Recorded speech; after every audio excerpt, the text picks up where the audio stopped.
Hey there, friends. Welcome back to the BogeyBall Society. This here is episode 3. Little change of pace here. It's just me.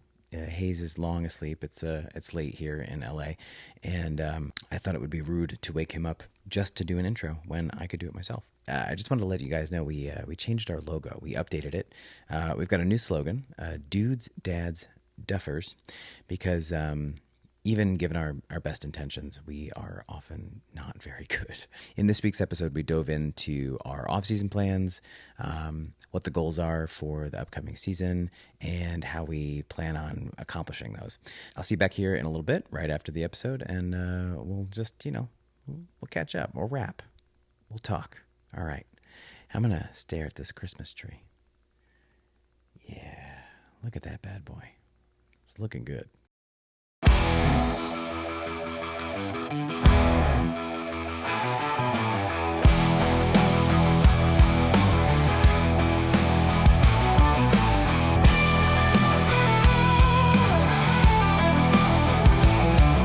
Something bad just happened, and I'm now losing in my fantasy matchup. My fantasy team is so bad. I have 2 players in double digits this Can we week, talk and about everyone this else is instead? 6 Can or this less. be the main thread of this podcast? It Because was awful this week. I'm 1-6, 1-5. I'm 1-5, and it's bad.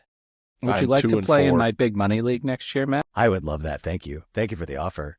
Define big. As much as you're willing to pay. $20. All right, everybody. Welcome back to the BogeyBall Society. Matt, Jason, Bryan, how we doing, folks? Doing pretty great. Good. Okay. Very good. Victory Monday. Go Pack, go. Could have done without that, but okay.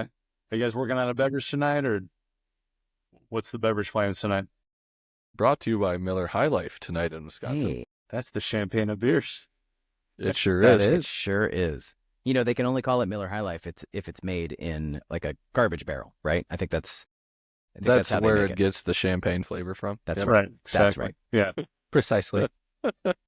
No, I had my Samuel Adams while I was grilling steak tips before this call. So right now I'm just having another local, a polar seltzer water. Do you actually like Sam Adams that much, or is it just you're supposed to because you're from the area? No, I don't like light beers like Bud Light, Busch Light, Miller Lite. Miller Lite. Not really even like they fill me up more than if I have like a regular beer. Yeah, but Sam Adams advertises like an award-winning light beer, don't they? I don't know. I don't Pretty drink sure that they one. do. Yeah, look it up, man. What about you, Matt? Good for them. We've got some fruit flavored water. It's very fancy. I had a few, maybe too many yesterday, so we're gonna take it easy today. Fair enough. Fair enough. Anybody play over the past weekend? Unfortunately, I did, yes. Okay, so not Unfortunately, you did. not a round you wanted me to ask about. It Yeah. was not my finest form. I remember this is the one where you started decided you weren't going to count the score. It's time to start working on some things. It is time Yeah. for practice round golf. Yes, it was a game of hit and miss, to say the least. Yeah. So some things went well. Driver was very, very erratic. Long of 309 and a short of about 167. So, Okay. one of those days, lots of balls in the woods, and it was fun though. Played with one of my friends, or my how do I need to say this? My oldest son's best friend's dad. You could just say friend. That counts. I could say that too, but Yeah. context is important. Your stepfather's second cousin's former roommate. Correct.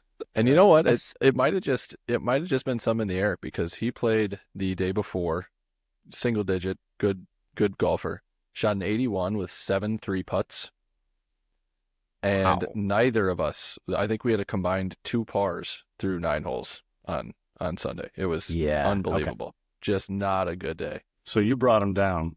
Is kind More of the likely. theory. Yeah. Got it. I have that impact on people. That's part of my trick, I'm around you guys now so that by the time we get to Sand Valley, I will be playing better and you all will be playing worse. I'm going to try not to be partnered with you, Jason. This is the plan. And Bryan, you took the kids out, right? Oh, sorry. I go ahead, did, Matt. yeah. No, I was just gonna say there's two groups at Sand Valley, so all of us except for Jason will always play together. Yeah. Sounds good.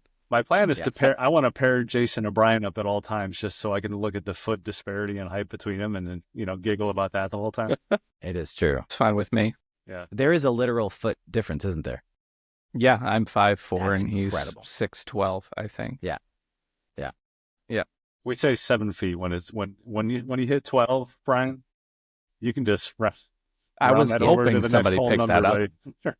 Now, I don't let anybody be taller than 6 foot something. Got it. Brian's so tiny, he still counts himself in months. So he's like, 75 months, just like, oh, okay, he's 10. 12. Bryan, Yeah. that was all Matt. I wasn't going to go that route this time.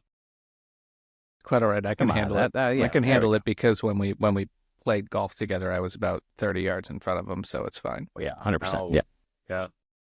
Yeah, it is what Bryan, it you is. took the kids out this weekend. Yes, I did. I took both boys out with Grandpa, and we played 9. We were at the tail end of a frost delay, which is always fun.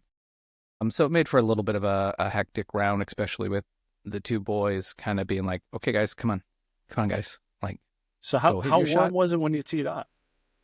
when we teed off, it was up to like 43, 45. And the kids were down for that, no problem? Well, yeah, they had just hoodies on. Nice. And then, by the time we finished our 9, it was almost 70 degrees outside. So it was a wonderful fall morning, kind of what you'd typically expect. It wasn't a hard frost. It was just enough that they had to delay. This might be a good transition to Sunshine Boy over there, who hadn't seen 40-degree weather in how long, Matt? I mean, in the morning, it'll get down to like 48. But, I mean, I haven't played in anything in the 40s in a long time. And when I was in New York a couple weeks ago, I played and it was in the 50s when we teed off. But as soon as the sun came out, it was fine. But I played on Friday and we had like 30-mile-an-hour gusts, which was like a The old 4-club win?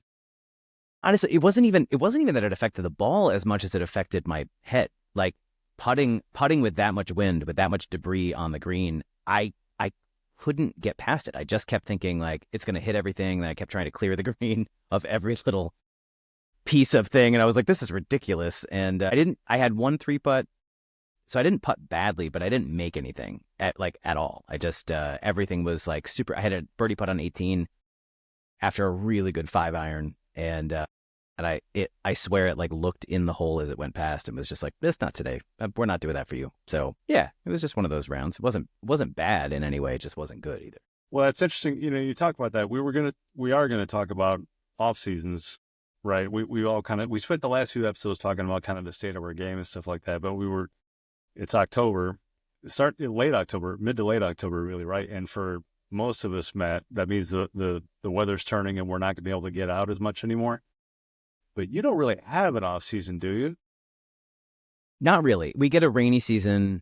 Last couple of years, we've been pounded with rain from like January to March. Kind of, really, it's just January, February, those 2 months. And for listeners, just to clarify, you are in California, right? Yeah, so I'm in Southern California, and we'll put your actual street address and all your personal information in the show notes, just so absolutely. I think just my GPS location is great. We can just put that at the for bottom for the fan mail. Yeah, for the fan mail, absolutely. Mother's maiden name, the whole line.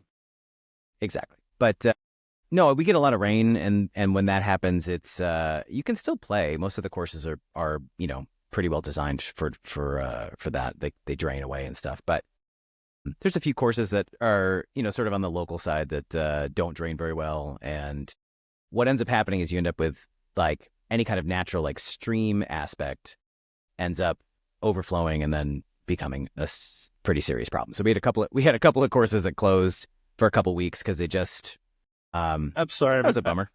I don't mean to cut you off, but that was hilarious. Like Jason and Bryan took a swig was at the perfect exact same timing. time. It looked like, did Matt say a keyword? And you're like, every time he says, Damn it, he knows we're playing buzzword bingo already. So Matt, if that's the case, then like, if you have an aspect of your game that you need to work on, like for me, like I always just like, okay, if I've got this area of my game I'm going to work on, like the off seasons when I'm doing it, right? And for me, it's the same thing every year, trying to get faster. But like I've got these months where I'm not playing much golf except for an Indian summer day, so I'm going to work on this. You don't really have that, do you? I mean, do you ever like take a No, bit of not a really. I mean, pause or a reset and like, okay, I better focus on this?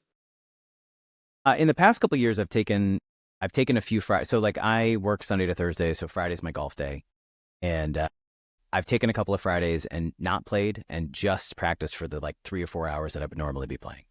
And those end up being hugely beneficial, of course, because I can really target specific things. So if it's lag putting or chipping, or it's usually something around the green, that's kind of where I've been focusing the last couple of years. But I think for this year, I have missed a lot of greens, like a lot of greens. And it's become very, very clear that that is the area that I need to focus on. And so my goal is to really hone in on say 175 to 135, because I feel like I hit a lot of drives where I'm in that area. So it's either, kind of a 6-iron or all the way up to pitching wedge.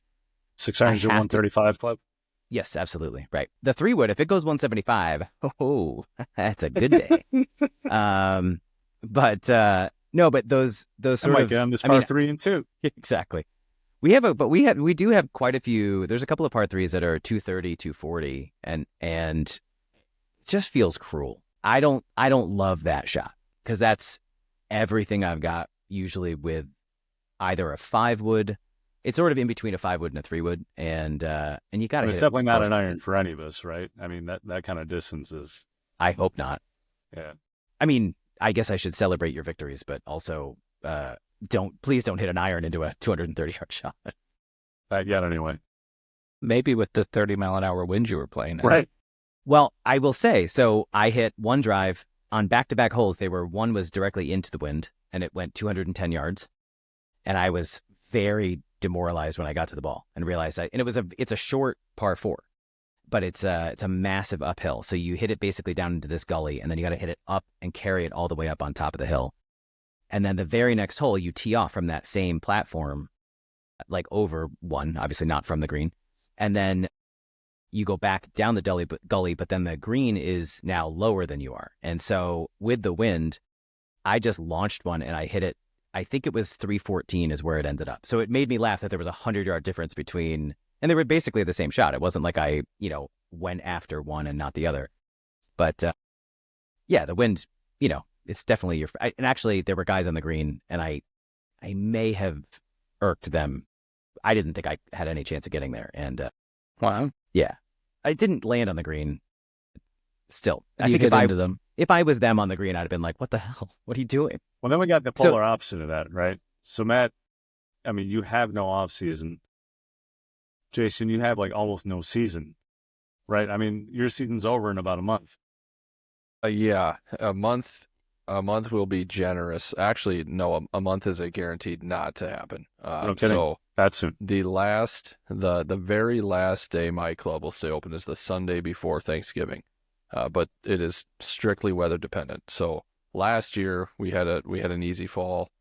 We really had a mild winter last year, so we did play right up to that last day of the season. They would keep it open, but they've been closed as early as November 2nd, November 3rd. So I have a feeling, because I played 18 on Friday, then I played 9 yesterday. So I have a feeling I played my last 18-hole round at my course. I just don't think it's going to happen again. Barring, a really nice day and a light work day that I can get out. Okay, so I will. Your off season then is like early November to mid-April? Yeah. Yep. That's a Early November to long time. mid-April. It is. And it's, it's got advantages and disadvantages. Main disadvantages, you don't get to play outside for, nearly half a year. But there are, weird weather instances. I know, like I said, we had a really light winter. So, I think I played my first round of the year on March 27th this last year, because it was like 74 degrees randomly. And then the next day it was 38. But it just like the season is contingent ending on weather, it's contingent on weather when it starts too. So there's no hard and fast date that they won't open the course. It just has to be dry enough to not get destroyed. So do you You mean you won't golf if it's snowing? Because I have I've golfed in the snow before. I have golfed in hail, actually, if we're being real about it. But so I have golfed in flurries and hail. I Mhm. did not enjoy it. How many facilities are around you that allow for off-season golf? Like, do you have simulators near you? Do you have any kind of anything like that, or not so much? So I live an hour minimum in every direction from a major, what would be considered a major Wisconsin city. So, there is one course. It's a 12-hole course, believe it or not. Over about, it's probably about 20 minutes from where I live. They just put in 2 simulators last year. So I don't know what software they use. I have to actually call and ask them about that for the winter for this year. And we actually just had a place in town, put in a little hitting bay. It used to be a restaurant. Now it's a little tiny bar called the Tap In, and they have a simulator in there. I have no idea again what software they use. I can't imagine it's anything too crazy. But that's just right down on Main Street. So there will be options. And then, I have a Golf Galaxy that's 55 minutes away. So when I want to get on a TrackMan, I can drive to Golf Galaxy and pay for an hour of time and do it that way, which isn't a huge deal. It won't be something I do a lot, but with what I have planned for my off season, it's something that I'll probably try to do 3 or 4 times. And that's what I'm curious about. So you've got 5 bordering 6 months of off season. You can't plan on hitting balls that often. So, I mean, you've talked about some of your struggles with your game. Like, how are you going to spend the time? Like, what's the plan? So I do have a net and a mat that I'll use in my garage. Okay. It will be, again, somewhat weather dependent. The garage is insulated, but it does not stay warm when it's 17 degrees outside. Mm-hmm. We do have a heater in there that will maybe heat it to 40 degrees. So it's doable with a sweatshirt. And I did it last winter, but I had no guidance or structure last year. I was just hitting balls and doing some drills I saw on YouTube trying to improve my contact, but it didn't really, clearly, based on my last couple rounds of the season so far this year, it didn't stick. Now, is it always set up, or do you have to like get the car out of there, set it up? You know what I mean? The net stays set up. It's just one of those like one of those Go Sports nets. So it doesn't take up a ton of space. I have it pushed up against the side of the garage. We actually converted our garage from a 2-door to a giant 1-door garage door with the somewhat of my intent was that it would free up some more overhead space to swing clubs because I don't like swinging clubs inside. I cannot mentally swing a driver well indoors. So I'll pull the cars out and then lay the mat down, pull the net out, and I'm hitting balls in 5 minutes. Yeah, I envy it. So my garage is full of stuff, and I'm working on the wife to like, hey, we should sell these things to make room for me to even adopt that kind of setup. But Yeah, I have to admit, yeah. I want to sell them so I can put up a net, and it doesn't really resonate well. Yeah. Yeah. No, so I mean it's better than nothing, and I was swinging clubs all winter last year. So there would be stretches, a couple weeks where I wouldn't swing a club, but I didn't have the initial season starts. You play around and you are extremely sore and stiff from going to the range for an hour. Like I didn't have any of that. So there was no like break-in time when the season started. I was just able to play right away, and that was great. But I don't feel like I made significant progress last year just because I did kind of get stuck in that 15 to 16 handicap range, and I'd play some solid rounds and I'd play some terrible rounds. So I do have some plans to work on that this year though. I will also say, just to remind the listeners, in case this is the first episode, Jason went from 36 to 16 in about a year. So it's not like you didn't improve. You just kind of hit a wall, and I also think that's really normal.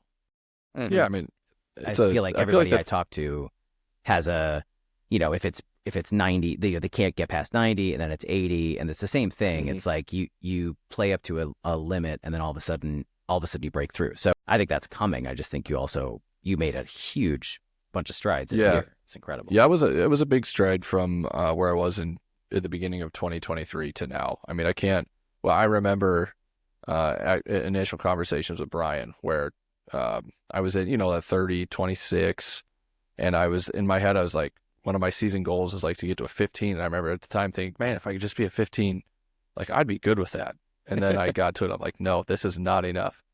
And so this year plans are I'm going to be going through a coach on Skillist. So I got to give Hayes a little shout out for that. He did an awesome series on Skillist, working with a coach. Found a coach out of the UK. His name is Jeff Wright. Just clicked really well. He did a free swing analysis when I had a nasty case of the hosel rockets at the beginning of this year and helped me work some things out. So I've been talking to him, and we're going to do like a 3 to 4 month package. I'm going to do 2 lessons a month, unlimited support, custom drills. So I'm going to have something that's guided and structured this year. And I think that that's going to really, it's going to challenge me to actually improve. Does he have a sweet British accent that makes him sound really smart? It's pretty legit. So normally I'm not, I'm not in a hurry for the golf season to end, but at the same time, I'm pretty excited for the off season. I don't have, a launch monitor, so I'll be able to get data at home. It'll just be recording swings, sending them to him. He can give me stuff to analysis on that, and then I'll probably buy some foot spray and make sure my contact is good with irons. And my approach is where I need to improve the most based on Arcos. I gave up a ton of strokes on approach, and I missed the green short. I think it was like 54% of the time. So I think it comes down to course management and strategy as much as it does improving ball striking. But I think if I can improve there, everything else, that's compared to a 12 handicap on Arcos. So everything else is pretty close. And my putting's actually a plus. That's a strong suit for me. But approach is bad. Now, wait a minute, though, Jason, but by trade, you're a strength and conditioning coach, right? So shouldn't like your off-season plan involve like getting jacked and, ripped abs? And I mean, so that there will definitely be a training regimen that I'll follow. I do that throughout the year. But I am kind of past the days of getting yoked. That's not really my focus anymore. It's more about maintaining mobility. That's always been an issue for me. And again, I am, as Bryan said, 6'12". So I have never been the dude that's big that harder to adds fill out. mass. Yeah. Yeah. So Yeah. I've been pretty lean my whole life. But I've got buddies, college buddy played basketball, 6'7", like 240 and jacked. And I just I can't put the weight on. So if I can be lean and mobile, that benefits me a little bit more. Don't let Hayes bully you. Somebody once told him that he had to decide between getting jacked and getting fast based on his workout plans. Yeah, that was a sore subject. Yeah, I don't agree with this whole, you're too, at some point you're too old to get jacked. You can always pursue that. For sure. They make replacement joints for just about everything. So, you can wear those out. There's plenty of help at GNC and, even in the pharmaceutical grade stuff. I'm joking. I don't go that route. Yeah, no, there'll definitely be strength training and conditioning. That's something that I do regularly. But as far as, weight room access and time, like I work at a hospital, I'm in healthcare. So we have a gym there. It's not a commercial gym. We don't have squat racks. We don't have bench press. We don't have power platforms. So I do pretty basic kettlebell, dumbbell workouts, metabolic conditioning. And then I do, sprint workouts on the treadmill, stuff like that. Just enough to keep me healthy. And that works pretty well. Kind of disappointed with that response, man. I wanted you to be all intense and drill sergeant about it, but okay. No, those days at a time when I was when I was younger, not that I'm old, but when I was right out of college and especially in college playing, I played baseball in college, so lifting was a major part of my day to day. So didn't we establish last time like you're 10 years younger than Matt and I, or is it Bryan? Yeah, I'm like 8 years younger than you guys. Yeah. Jason, it sounds like you might need to just kind of man up and put some more weights on there. That's all I'm saying. There's something I've never been afraid of. I just have to find the time to get into an actual weight room. See, we have an awesome weight room at the high school that just got built a few years ago. And when I was coaching basketball, I had keys to the high school, so I could go into the weight room. So even with my extensive background and the degrees I have and the coaching experience and history I have with our local high school, the new AD will not give me access to the weight room. I got to tell you though, it's So, frustrating to listen to though, because I mean, so you've got all this professional education and background, and you're mhm. really not that interested in like getting jacked. I've spent like decades trying to get jacked with no actual expertise or know-how on how to do it. Just all bro science. Yeah. Well, that works too. That works too. To a degree, it does. All my workouts came from like Muscle and Fitness and Flex magazine articles, and they don't Hmm. tell you that those guys are on a lot of juice from. Yeah, a lot of those guys have some help, have some artificial help. I probably it's probably not a good idea for your golf game to lift like Ronnie Coleman. Um, figure that out eventually. Brian, what about you, man? I mean, goal number one for you has to be finding a way to play more next year, right? I mean, is that in the cards Yep, at all? 100%. Over the winter, I'm looking to try to find some indoor leagues so I can kind Okay. of keep fresh that way and kind of keep just the competitive juices of a round flowing. But then also I do have a net in the Rapsodo that I can hit in the garage and try to stay fresh that way. But it's not quite the same as like a full-fledged simulator. I feel like you can get a little more into it. And also my garage is not heated either, so it can get pretty cold in there. Can you hit driver in there? I Is it? can. Yeah, no, I know Um, that that's an issue for a whole. It is an issue for me. Not that I hit in the garage, but it is just tall enough, and I'd be yeah, very like nervous. it's not even a room thing. I'm not comfortable because I feel like I'm gonna hit one of the rails. But I was in the garage earlier today and I was like, oh, if I move the net over here, the control box is basically right above me. So it's not in the way of any part of the swing. And I was like, that might actually be the way that I'm gonna try to go about it. The downside to that is that now on the left and right hand side of my 8 to 10 foot net is two windows. So I don't know if my wife's going to appreciate kind of that angle of trying to play, especially if the boys decide to come out and they want to hit a few too, which usually happens. That's where you pull the foam golf balls out. Yeah, yeah. But as far as like swinging the driver, if I was just like trying to do like a speed workout, like the style of the stack, if I was going to do one of those, I can actually do those in my living room. We have a vaulted living room, so there's no issues there. It's carpeted, so I can get good hard swings in there, and that's typically what I did last year for the off season to do some speed work, Do and you I get can I sweaty can hands, swing a driver Brian? in there. Do I get sweaty hands? Well, if I'm doing a speed workout, I'll wear a glove. Yeah, don't let go of That's the just stack. I think is what he's saying. Yeah. Yeah, just yeah. a warning. I've been I using the don't I stack for. don't swing facing the TV, Hayes, if that's what you're worried about. All I'm saying is I've never actually used it inside like that. Well, actually, I do here Mm-mm. now, but I used to do all my speed training at a gym when I lived in Nebraska, and I ended up adopting wearing rain gloves on each hand. And I did that because at one point I sent the stack system flying across the gym. Hey, I'm told that a lighter grip pressure will help you relax and get some swing speeds. Not too light though. Yeah, not too light. Not too Now I light. didn't hit anybody, but it absolutely had to do with like sweaty hands and kind of a questionable grip on the thing. I can tell you the sack system that shaft is very stout, very sturdy. But ever since then, I've worn rain gloves just to make sure that doesn't happen. I went to a range on a very hot and humid night when I was in New York. The last like as they were shutting down the lights, it was the last person there. I had like 3 balls left. I was like, this is amazing. I love it. And I don't remember if it was my driver, if it was an iron, but it absolutely flew out of my hands about 100 yards down the range. And luckily there was nobody else there. So I just ran and got my club and then came back. And the guy who was closing up was like, what are you doing?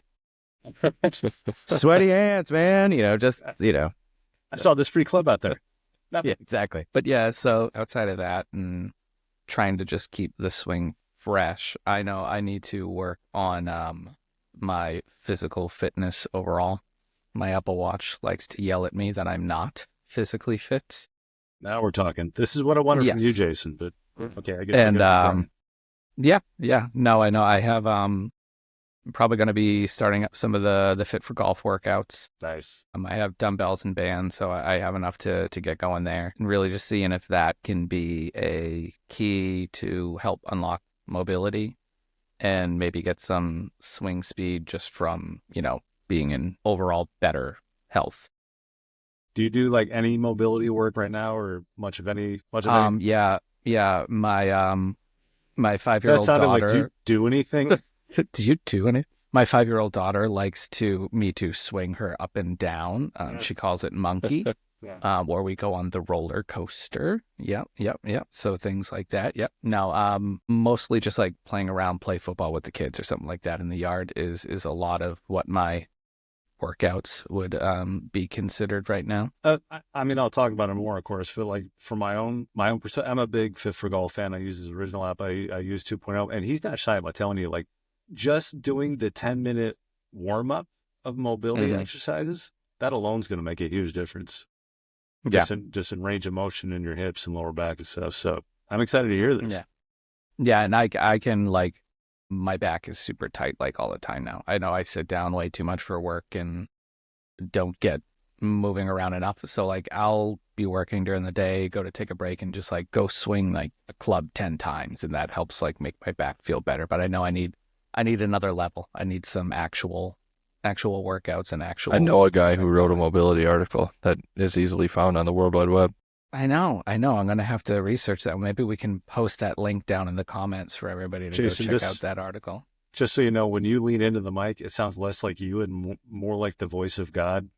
That was scary. I do what I can. It's very impressive. It was like, whoa.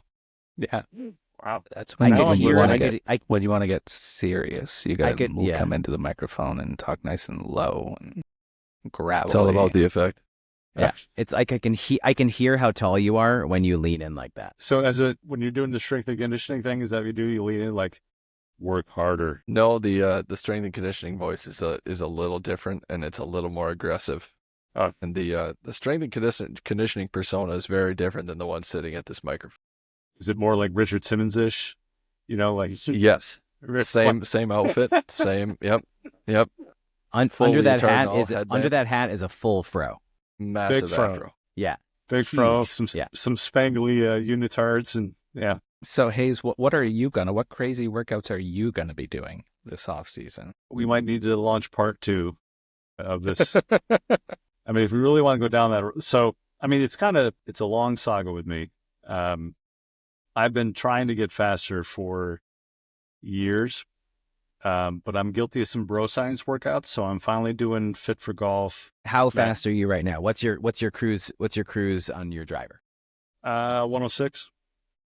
Okay. So I right. suppose I'm not slow by average bear standards, but like I would like to be cruising like 111, 112, and I've been that fast according to, well, that's actually a hilarious story. So when I first started using the stack system, I was using the Voice Caddy SC200 Plus, which is the launch monitor. It actually has a voice that announces your speeds. And so the stack system app will pick it up and you never have to say anything. Slow. Right. Slow. You should play tennis. Pickleball. We're on pickleball. But what's funny is, so Sasha, they released the stack radar. It's basically a PRGR, but enhanced, and it has Bluetooth. So I never had to say a word. It was the speeds would just come from the radar and feed the app. The speeds were consistently, I'm not joking, consistently 9 to 10 miles an hour slower, to the point that I contacted the stack customer service and said, hey, there's got to be something wrong here. And they're like, nah, that Voice Caddy's known to be a little fast, buddy. So it was like an instant buzzkill turns out I was much slower than I thought I was. Yeah. Wow. But the bro science thing. So I worked out like I was training for Mr. Olympia and just frying myself all the time. And so it was hard to get faster at the same time. So I'm going a much smarter, more deliberate method this time around. I'm using Fit for Golf. Now I am into my off season. So I'm on Fit for Golf, the mass program, where it's kind of a bodybuilding program. The idea is to put on some mass. And so I'm only doing stack training once a week just to kind of maintain speeds. But interestingly enough, I'm actually getting a little bit faster with each stack workout, just doing it once a week in the maintenance program. But then I do some other weird kind of off the deep end stuff. Cold plunging, almost every morning. Did you see I sent you I was in Costco and I saw one. It's like a portable one. You just throw it in your car, and then anytime you go anywhere and you just want to cold plunge, it's there. I've got, lots of guys in our position like that, they dream of like the sports car or something like that. What I really want is like one of those high-end ice baths, because I've got this little $200 Amazon special, right? And I spent summers, like most of the summer, lugging ice bags up and filling it with ice and doing it on an almost daily basis. And at some point here in the winter, it's going to freeze and I won't be able to get into it. But there are like, right, there are ice baths out there that are like, powered, and they're constantly circulating the water, and they just maintain it at the temperature you set. But I mean, a solid one is like $5,000. Can I set it at 101 degrees? Because that's No, the that's called a hot temperature tub. I want. That's the temperature I want my ice bath to be. We call those hot tubs, Brian. Hot tubs. That's what we have in our backyard. You can just come visit, and we can just turn Just that thing on. Right. No, it's great. There we go. Yeah. I'm going to fly out there one day for one of those, just like go play a round of golf with you and then go fly home. Perfect. Love it. It's going to be great. Oh, I thought you were talking to me about the ice bath. No. Definitely not getting in an ice bath with you. No. That's way too much testosterone in one small spot. You went to the with me thing. That was never part of my misunderstanding. That's Yes, what your yes. eyes said. You just hold each Right. other in the ice bath and just, Fresh. I'm having a great time. Shiver together, Brian. But I'm telling you, anybody who like thinks it's, and some people think you can overdo it, and you can, and you have to be careful about when you time it. But I'm telling you, I'm religious about it. Like, I notice if I don't do it. But then some of my other off the deep end health and fitness stuff, for about a month now, I've been doing the carnivore diet. So I'm only eating meat, animal byproducts. So I'm eating like The beef, anti-vegan. butter, and eggs. I'm not eating vegetables, not eating grains. The last time I broke that diet was on this, when I had some scotch on our first episode. That was my last carnivore sin. But I'm doing that. I'm drinking. This is a hydrogen water bottle, which supposedly is supposed to help your recovery if you drink hydrogen infused water. The basic thing is, I've found that if it's on my Facebook feed, Sorry. Isn't the main part of water hydrogen? H2O. There's two Yeah, of but them, this in is- fact, isn't it? but hey, this is more hydrogen. That's that was H4O. H4O. See, Yeah. look, you press the button, and it's going to light up blue, and then there's bubbles, and that's how you know it makes it good. My my son brought one of those home from a fundraiser, and he presses the button on it, and it spins around and makes a tornado to mix his chocolate milk for. Then it's going to help him recover from a strenuous workout. And Listen, he's the drinking point milk, is, so it's carnivore. It's okay. I'm not drinking milk. No, Most no milk you milk? buy off the shelf, there's added sugars. in it. Isn't from cows. Well, it's from cows, but it's been like processed, right? So you can supposedly stick with that if you go buy like raw milk, like straight from the farm. Non-pasteurized is what that's called, and it is not recommended. But Jason, I you don't can speak do in it. your big fancy words. I don't know what That's He that just means. probably Wisconsin has farm 5 country. cows in his backyard right now. Not in the backyard, but there are some down the road. Quick question: do you own a cheesehead as a Green Bay Packer fan? I do not. Nope, I am not a cheesehead you're, guy. You're not really a fan. Christmas, here it comes. Nope. Jeez. Yeah, I'm writing Got that some down. foam fingers. Podcast Christmas list. Here we go. I would wear one. I've got some speed training planned. I have a stack that I had started last year and really liked it, and then might have gone a little too hard and tweaked something in my back. So kind of took a break from that, and then haven't quite gotten back into that routine. But I have another thing coming, which I'm dubious of the claims, but I think that's why it's fun to test stuff like this. There is a guarantee of at least 10 miles an hour, which seems impossible to guarantee something like that. It was that. 10? I thought it was 4. Oh, I thought it was 10. Either way. All right. Well, either way, I don't know what I'm Because talking about. that's like almost 10 miles an hour of ball speed if you Wait, get but 4 if you miles gain an Oh, hour. 10, maybe- that would maybe put you that's- at what? almost 90. 11. No, no, I cruise right now, I think probably 97, 98. And then when I was doing the stack, I was at 101, which was great. I was pleased with that.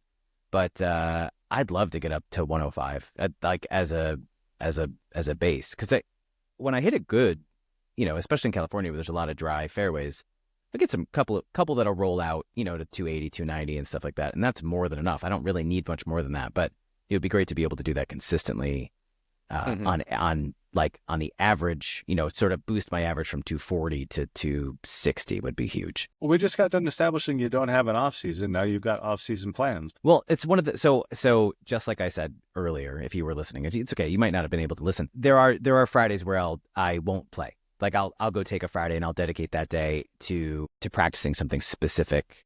It's often putting or chipping or whatever. But since this year I really want to focus on my irons, especially those, 3 woods to hybrids. Is that what we're talking about? Yeah, Right? yeah, I think that's what it was. Yeah, yeah. Right. But to be able to do that, and then obviously the faster I get, not just with driver, it affects everything else. And I'm really curious about that because I know if I were to change irons, I'd be going probably to something a little bit less loft. I'm sort of more of a player's design, and I don't want to necessarily give up distance in doing that. So one of the ways to offset that would be to add a little bit of speed. So Got it. Man, I apologize if I didn't listen that well. My wife will tell you I'm not a very good listener. I think that's what she said. I don't remember exactly. Sorry, can you repeat that? Right. Yeah. Sorry. Yeah. Right, let's just keep saying this joke. This is hilarious. Right. It's going to go over well. Wait, what? Yeah. Right. Yeah. So then as far as Hayes, what is your off season? Like, what is that time frame? Is it now to April? Is it? I'm going to be able to squeeze in some rounds in November, but they're going to be cold. You know what I mean? The course won't close in November, but at some point they're going to transition to temporary greens, and it'll be hit or miss, and that's when I'm out. I don't really do the temporary green thing. That didn't sound like a hell of a lot of fun. And then I'm probably back on the course late March, early April. So during that time, it's going to be fit for golf. I'll switch from his mass program to the force program. Probably February-ish, I'll pick up the stack and start, beyond just once a week and start doing like an actual speed training program. And then shortly thereafter, quit my job and join the World Long Drive Tour and just, finally pursue my goals. There you go. Yeah. But I think I could be wrong, but my understanding of what Bryson did is not dissimilar, right? He gained mass in order to gain speed because he knew he needed. And again, he has obviously shed a lot of that mass. He's still jacked, but it is fascinating to see he has kept a lot of the speed that he had without. It's like he was able to. I don't know that Jason, you probably was way in here, but like it seems to me like he put on the mass in order to train for the speed that he wanted, and then it was able to lose some of the mass but maintain some of the speed. Does that sound right? Well, yeah, essentially. You did say Jason. Sorry, go ahead, Jason. So, it's not dissimilar to anyone who's training for a physique show or a professional athlete. Like, they're going to go through a bulking cycle, so I'm sure Bryson went through a phase where he put on a ton of weight. And when you get stronger, yes, your muscles should be able to put out more power. So he's able to increase speed that way. And I think when you do something long enough, your neurological system learns how to maintain that, whether you lose weight or not. Well, that's the science behind the stack, right? Is that? Yeah, Bryson optimized his performance, and then I think he got to a point, I would guess, where there was too much mass and it was starting to potentially restrict his range of motion. Now that that's just guessing. I could be completely off base, but I think that part of the reason he was able to retain it is because he probably gained some mobility, which allowed him to utilize his body a bit better biomechanically. There are other golf podcasts out there. I don't know if you guys knew that or not, but there's a couple others. I caught one where Sasha McKenzie did an interview, and he was asked basically like, "Hey, Bryson's weight gain and his bulk up, how much would you attribute that as a percentage? How much of a percentage of his total speed increase would you say you can attribute to that?" He was like, 2% at best. And the reality is because one, as quickly as he bulked up, there's no way it was lean muscle mass. Like he gained a ton of body fat to do it that quickly. There's just no way around that. And he has since slimmed back down. But if you look at his like training schedule, and like we've seen, like when you watch him on the Golf Channel, like preparing for a tournament, they show like how his intent has elevated and how he goes about training like a long driver and actually does enter in long drive competitions, and then a crazy focus on mechanics too, or anything. And that's probably the biggest part of my off-season plans is more lessons. You know what I mean? Trying to get just better technique, because I know I could be, if I never touch another weight, if I never use the stack system, but I just had better mechanics and use of the ground, I know I could pick up speed. Like, I know I'm leaving some on the table. I mean, I think everybody is. You don't need to be big to be fast. Just look at the guys on tour. I mean, Matt you Fitzpatrick look at, Fitzpatrick is Yeah. fast. Zalatoris is fast. Max Homa is fast. And none of those guys are huge guys. Well, Fitzpatrick is fun Tall. too because he added speed. Like he specifically went after Mhm. speed because he saw that he Yeah. was leaving distance on the table. I love that story. Like I love that there's a guy who's 5'9" or 5, right? He's not a huge. It's not like he's 6'4" No. with all the levers. But he figured out how to do it, and it helped him win. Like it's really cool. Yeah, absolutely. All right, guys, I think it's about time to wrap it up. So what do we got coming up?